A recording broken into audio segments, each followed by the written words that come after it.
Или ќе го прекинуваме тој проект, ако не е добар, можеби ќе има некои проекти кои што иако во минатото некој сметал дека се добри, ако ние утврдиме со тимот, но и народот пред се дека не се добри, ќе ги прекинеме.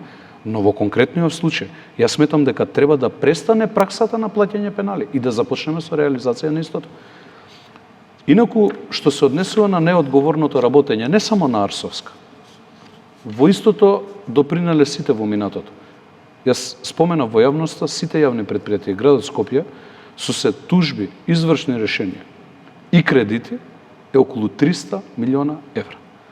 Малку сум сгрешил во кампањата кога кажував дека е околу 250 милиона евра, околу 300 милиона евра долгот на градот Скопје. Но тоа не ме обесхрабрува, напротив ме мотивира дополнително.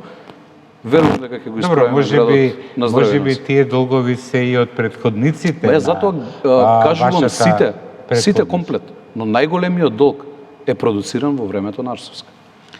Тој е периодот кога практично вие дозволил некој во минатото од водовод да се направи предпријатие да е таков загубар. Од водовод и канализација, столбот на градот Скопје. Тоа е едно од најсериозните предпријатија во државата. Водовод беше и каменот на сопнување на Арсовска.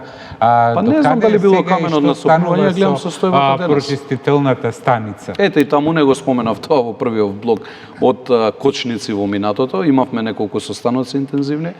Поминавме и одлука на Совет, одблокиране целосно таму процесот. Јавното предпријатие за водовод и канализација, мислам дека донесе една одлука на Совета, на управен одбор, ако не се лажам, ќе треба ова да го проверам.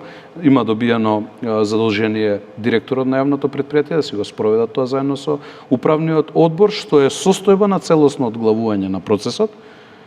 Имавме состаноци со представници од изведувачот, од компанијата. Имавме состаноци исто со банката. И верувам исто така многу не веруваат, затоа што тоа е многу сериозен објект и проект за градот Скопје, но многу значаен. И тоа ќе биде нешто што е како подземната сообраќајница, нешто прво во државата.